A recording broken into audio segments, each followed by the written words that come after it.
Hindi, pero kasi no matter what, you don't let go of the car. No matter what anyone does to you, you do not let go of the car. Ano bang dapat ginawa ko nun? Sinumbong ko si Dapat nagsabi ka, yes. Hindi ko nga may tatanong kami kung sinabi ba niya, sino dapat ang may kasalanan, ako o si Cutie? Kasi pinagalitan niya si Ako, you want to know my opinion, Nico? Out ka doon. Okay. Na-real talk ang aktor at dating hashtag member na si Nico Natividad ng vlogger na si Donalyn Bartolome sa challenge na ginawa nito na pinamagatang Last to Touch the Car Wins the Car.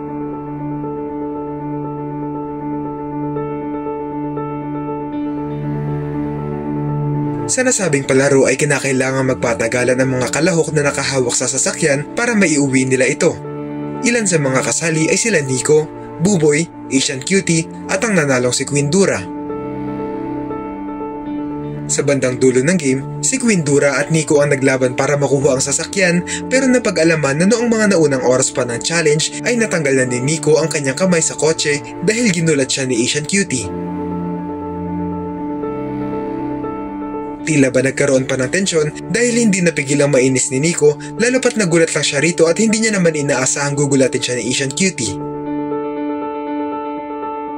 At nang tanungin niya si Donna kung ano ang opinion niya rito, sumagot ang vlogger na direkta at sinabing dapat ay out na ito sa game. Panoorin ang video. Hindi ko kasi alam kung alam ni Nico, pero kanina, nung nandito pa inaantay ko kasi siya umamin. Ano? Pero wag na. Oo, napaalis ako pero kasalanan ni Asian Cutie. Hindi naman dinari. Naalis kamay ko.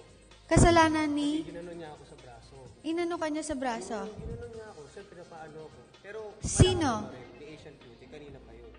Napaalis ako nun. Inano ka ni Asian Cutie? Tinakot niya ako. Nang?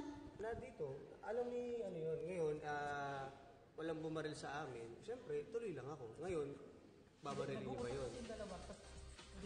Hindi ko rin alam. Nandito ako, tapos tinakot ako. Kaya nag-sorry naman si Asian Cutie sa akin. Alam din ni Nora yun. Ngayon, kung babarilin niyo yun, walang problema. Hindi kasi binaril kanina. So, nagtanggal ka? Natanggal kasi tinakot ako ni Asian Cutie, di ba? Ano? Hindi kami nag-aarutan, nagkikwentuhan kami about tarantula, di ba? Tapos inanon niya ako dito, napaiwas ako, napaangat na pagganto ko to, mabilis. Ngayon, kung babarilin niyo yun, sasabihin ko to, sinabi niya na, sasabihin ko yung nangyari. Pero siyempre, wala nga bumaril, tuloy lang ako kasi, kung gano'n, dapat si Asian Cutie, alisin kasi wala namang rules na pwede ka mang ng kapwa, kasi kung pwede yun, mababa ko to. No, actually, wala tayong rules nung time na yon. Kawawa ako sa part ko, inano niya ako eh. Hindi ba kami naghaharutan eh. May rules na pwedeng ganunin? Ay, teka lang, yung cam tayo, nandito yung camera natin. Bakit likod po yung nakikita ko? Bakit? Dapat, maaga pa lang, inalis yun na si Asian Cutie. Kasi, may rules ba tayo na pwede ka manggulo ng kasamahan? Kasi naalis yung kamay ko nang dahil kay Asian Cutie. Ayun yun. Kaya tinatanong niya, babarilin niyo daw ba yung pagkaalis ko nung kamay?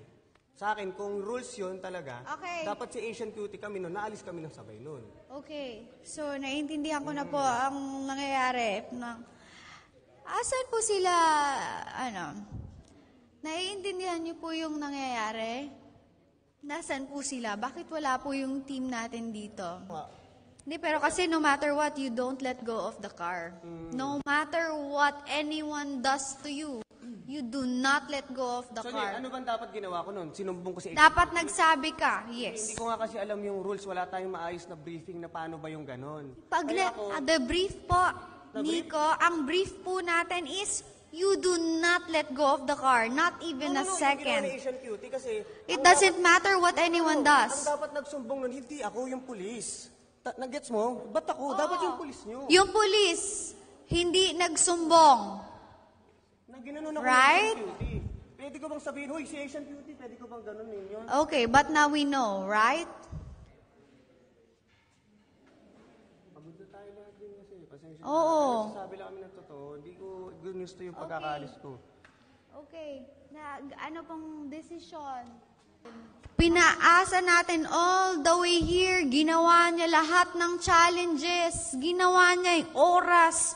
20 hours. May tatanong kami, kung sinabi ba niya, sino dapat ang may kasalanan, ako o si Cutie? Kasi pinagalitan niya si Cutie. Ako, you want to know my opinion, Nico? Out ka doon. Okay, so dapat sinabi niya yun. 100% out ka doon. Kasi, Dapat umpisa pa lang, sinabi niyo sa rules na pwede kang mang-ano ng kalaban mo. ginulat ka. Oo nga. Just like what we're doing to you. No, iba yung pagkakagulat niya sa akin kasi. Paano ang iba? Ginano niya talaga. Ginano niya. Mabilis talaga. Siyempre, Kaya nga, edi sana na-address. Kaya ang tanong Ngayon, ko, so ako pala ang aalisin doon. Buti hindi ko sinabi. bakit? Kasi ako, ikaw nasa Sana na-address kasi nung time na yon, Nico. Nung time na yon, sana na-address natin at nasabihan natin lahat na bawal gawin yun. O di dapat ang At naayos na natin. Yun nga. Pero, ni isa po sa inyo hindi nagsabi, nakita nyo yun. Okay lang naman po magtanong eh. That's why yun yung disappointing dito kasi naghirap ka. Naghirap din si Norme. Naghirap at naghihirap din si Queen Dura. Diba? Tapos, yes, may fault po ang 747 na pulis po dito nun. Na hindi po sinabi sa amin. Kasi sila ang nagdesisyon na understood na po yun. Na hindi kasali yun sa disqualification. Pero, hindi po sila ang magdedesisyon. Magla-let go na daw po si Nico. Ayaw na daw po niya mag-reset. But, Pwede sila maglaban kasi nga, balik ko si ako ayaw na ako. Ay, huwag na natin pala kayo. Sasakyan lang, magkakasiraan tayo ng ganyan. hindi tayo nagkakasiraan. Sinasabi ko lang. Alam ko naman. Except, ayoko nang lumaki. Silang dalawa na maglaban.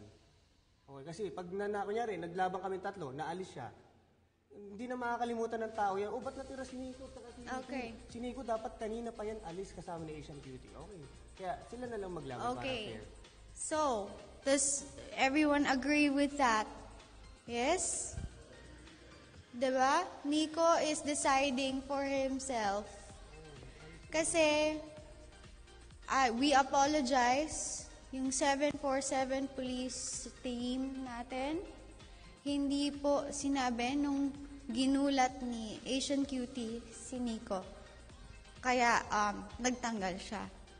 Pero, sana na-discuss natin yun earlier para if ever gumawa po ng desisyon ng ating committee, hindi na sana in-endure ni Nico yung lahat ng yun. Or, ano na yun?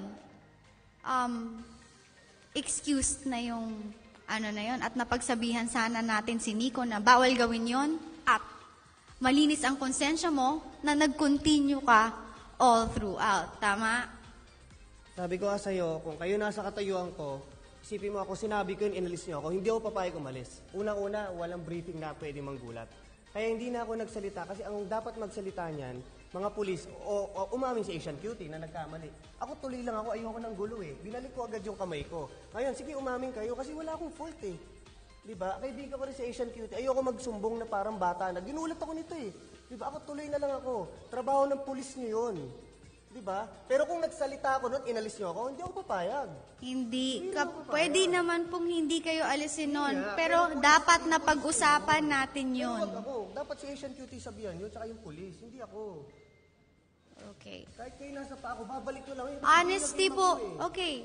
I understand you, Nico. Pero honesty po ng lahat. Which is, ito na nga po, you displayed yung honesty mo. Kahit na matagal na nakarating ka na all the way here. Hindi ko lang sinabi, pero hindi ako nagsinungaling. Naiintindihan niyo yun? Magkaiba yung nagsinungaling, hindi ko lang sinabi. Yes. Kasi ayoko masira, basta game lang ako. Hindi nga ako nagalit kay Asian Cutie kasi pinalagpas ko dahil humingi siya ng sorry.